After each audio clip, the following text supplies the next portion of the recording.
Lady yellow missing Damakta Isada Kanjanabaki Damakta Sakiba Yoda Hangotana smoke bomna Langa Pai Yamna Masiam Tamtiba Tawamini Aduga Asogapan Kayamasu Tiba Yakrina also sometimes the Haidiba census Pantopagi Matanga Nagan Kayamaki Atima Kayama Pirakagi Sigimatang Sakugi Haziksi Matam Chade Habitini then Ozaki Maka Swiss time come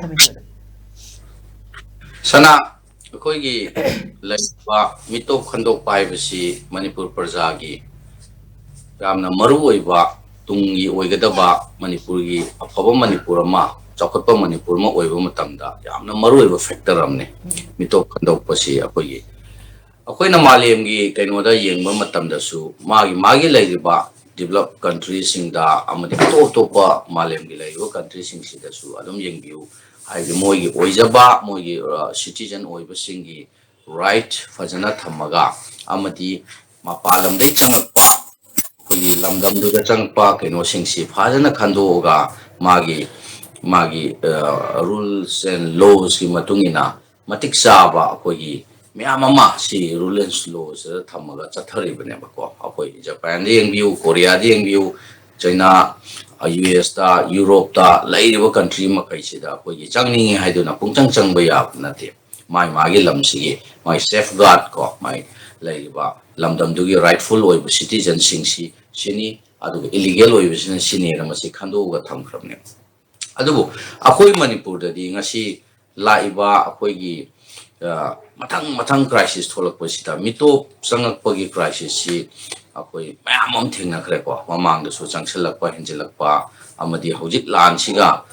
maroina kaino torok pasida su akoi mito pi khut yawi haibasi even home minister gi kaino na ami chana kaino parliament high kiwa statement mayam lai khrone adu na masida akoi na yengba yariba pochidi citizen akoi leiba irecha lebaksi oiba rightful oiba citizen Makaisina Masagi responsibility to Mapiu Haibanema government Amapalabanina. Masigi nga hold the Batarabadi, Akoigi, Lamdam Sigi Oiba, Tung Lamchaki Oiba, Mangzagadoba, Amadi Akoigi, Lamin Nabada, Natra Quick and not over the Mama crisis, Tolakadose, Mashi Labanina, Masigi, Akoigi, NRC, Chapiu, NRC, Matunda, Akoishan, just to view high, democratic Oiba Monda, Yam Hazaba, and home the sanction Javani, Adu, quite a live activity. Maduda Kogi smoke campsin duna Amadi police na Karab or Kenosina duna Koyasopan Nangasa. Why they level Tivani Masi Kenos government Ama Ujik Hana Pia Lapani popular government la near Masi Matosi Pantopio Hibani. Aduna Aquina Masida Quaidigi Amuka Yengbaya Pochidi Luna Maruina di Kenoni. Aquina Nasagi Shenses Si Lacrima Mangda Miam na Highway Kolausi NRC Tobi Hype.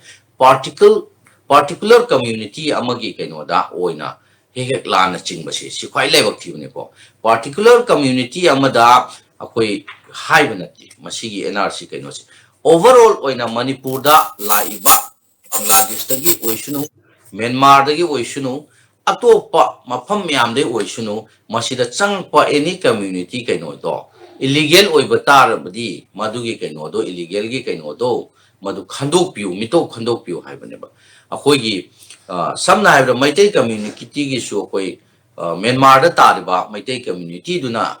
Akoi documentation shudana illegal on a chunk put so Adusu illegal chingdorimni. Bangladesh they la su illegal chingdorimni. Assam de Changasu Tripura de Changasu, Madusu illegal chingdorimni. Masi overall oina koi kainogi Kanglup Kudimaki.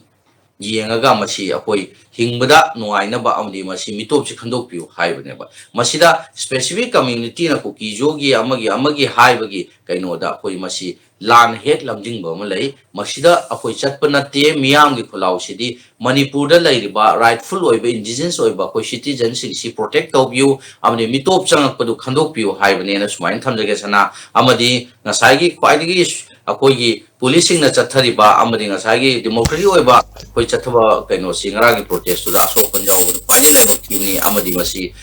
civil society me amna so masi tanar ga koi masi condemn to pham thoi amadi masi gi NRC gi kaino sa masi hana chatpiu che mipung khudimaki Manipur da lairiba citizen oiriba rightful citizen khudimaki masi kholau lawgadam